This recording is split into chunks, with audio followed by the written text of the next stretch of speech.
ঢাকা যাওয়ার প্রস্তুতি নিচ্ছিলাম। মিহি তো ঘুমিয়েই ছিল, বাপি কোলে দিয়ে আমি রেডি হয়ে নিলাম।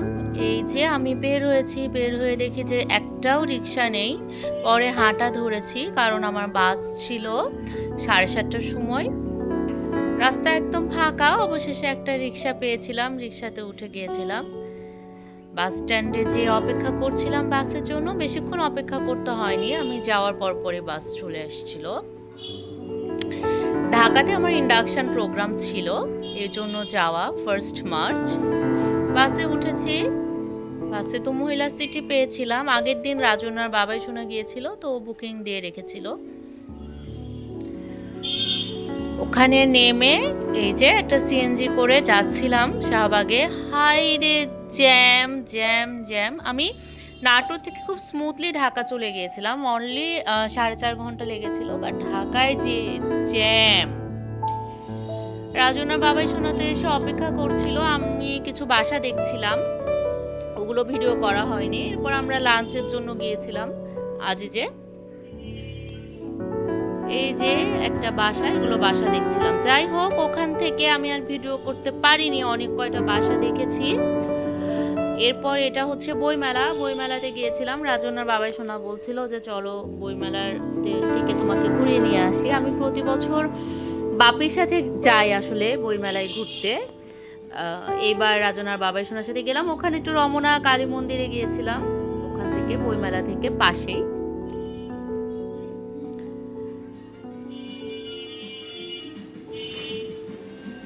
রমনা কালী মন্দির থেকেও আমি ওখানে কফি খেয়েছিলাম। এই যে এই শিব ঠাকুরটার সামনে রাজনার বাবা সোনাকে বলছিলাম তোমার ছবি তুলে দেই, ছবি একটা তুলেও ছিলাম, বাট ঘোলা হয়েছে। আমি জানি না আমার ফোনে কি জানি সেটিংসে প্রবলেমস হয়েছে, খুব ঘোলা উঠছে।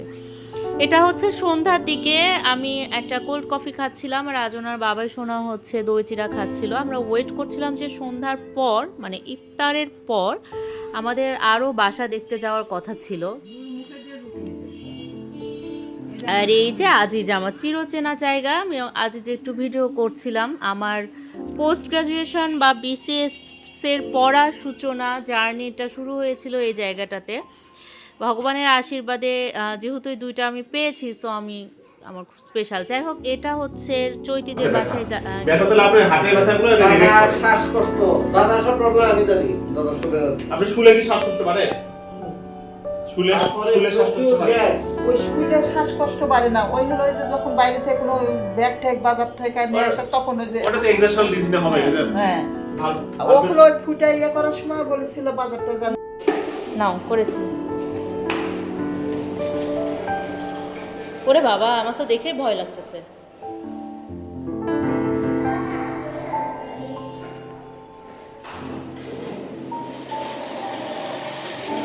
ভয় লাগে না?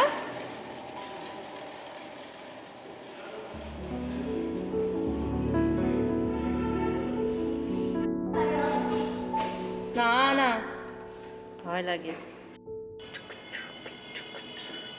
আমাকে দেখে মনে হচ্ছে যে একটা রাক্ষসী, ওই তুমি যে ভূতের গল্প শোনো, সত্যি আমি ভূতের গল্প শোনাবো। না না না না না, না না, আজকে তো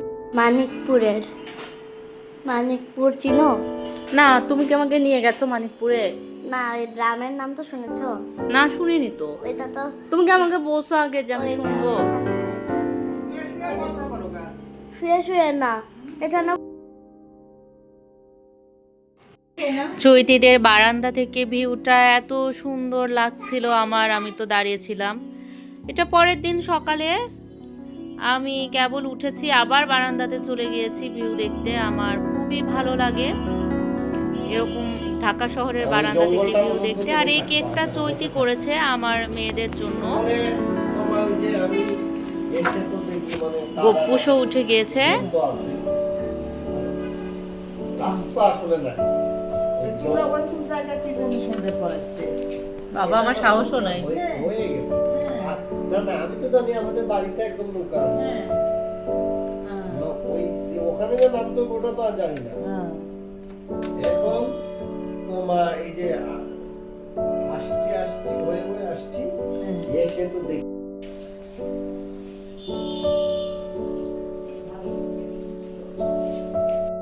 মানে দুইটা মানে বড়টা নিয়ে বেশি সমস্যা, ছোটটা নিয়ে সমস্যা, বড়টা নিয়ে সমস্যা নাই। দাও আমাকে একটা ভিডিও করছি তো পাঠাই দেবো। হ্যাঁ কয়ে তো এই তো তুই কি বুবু হয়েছিস নাকি? বুবু এই যে আমি যাচ্ছিলাম কনভেনশন হলে, ওটা কনভেনশন হলটা আমি চিনতাম না, পিজির ওখানে নেমে অনেকটা হেঁটে যেতে হয়েছে, কিন্তু আমি দেখি যে অনেকেই হেঁটে হেঁটে যাচ্ছে, ওদের পিছনে পিছনে চলে গিয়েছিলাম। ওখানে তো আসলে অত বেশি ভিডিও করতে পারিনি।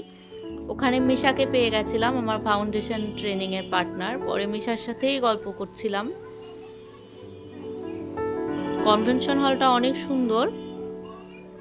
আমাকে যে ছবি তুলে দিবে ওখানে সেটাও কেউ নেই। আমি দেখলাম যে অনেক কাপল চান্স পেয়েছে, তো ওই হাজব্যান্ডগুলো ওয়াইফদের ছবি তুলতেই আছে।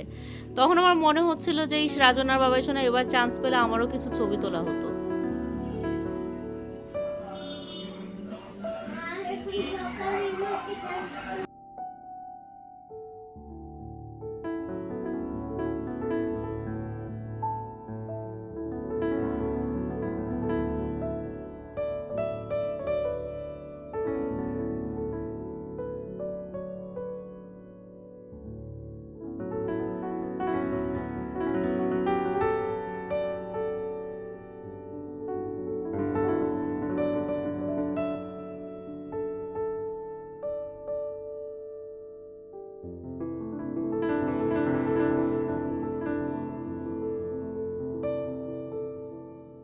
এই তো আমি ঘুরে ঘুরে সব ভিডিও করছিলাম, কাজ নেই। শিক্ষা ও গবেষণার মাধ্যমে বাংলাদেশের এবং এই বিশ্ববিদ্যালয়ের ভাবমূর্তি উজ্জ্বল রাখিতে সদা সচেষ্ট থাকিব। আমি অর্জিত জ্ঞান ও দক্ষতা প্রয়োগের ক্ষেত্রে জনস্বাস্থ্যের বিষয়টিকে যথাযথ গুরুত্ব প্রদান করিব এবং ব্যক্তিগত মানব কল্যাণকে সর্বোচ্চ অগ্রাধিকার প্রদান করিব। ধন্যবাদ। বাংলাদেশ জিন্দাবাদ। এই যে আমি বের হয়ে আসছিলাম, রাজন্যার বাবাই সোনাও ছিল শাহবাগ মোড়ে না, মেট্রোর ওখানে। এখান থেকে ডাইরেক্ট আমরা মেট্রো করে আগারগাঁয়ে চলে গেছিলাম। এই যে মেট্রো, আমি দেখছিলাম দূর থেকে রাজন্যার বাবাই সোনাকে।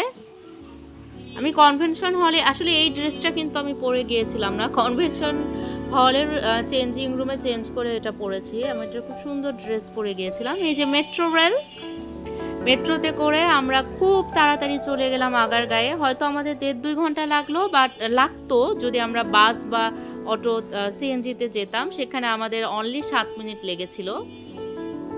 এই যে আমরা বাসে উঠে গিয়েছি, আমরা আগারগাঁয়ে নেমে তাড়াতাড়ি করে চলে গেলাম কল্যাণপুর। ওখান থেকে বাসে উঠে রাজনার বাবাই ছোট বাস থেকে বড় বাসে আমাকে তুলে দিল।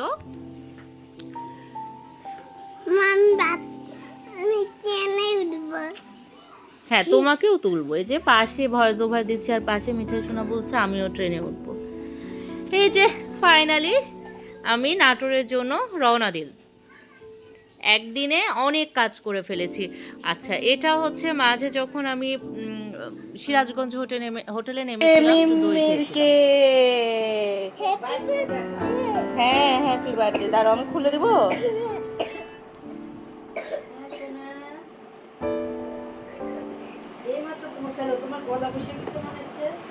এই নাও কেক।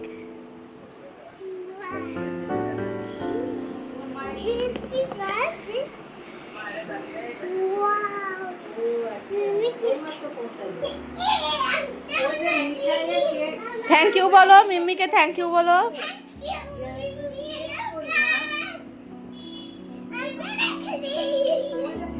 এত খুশি তুমি কেক পেয়ে?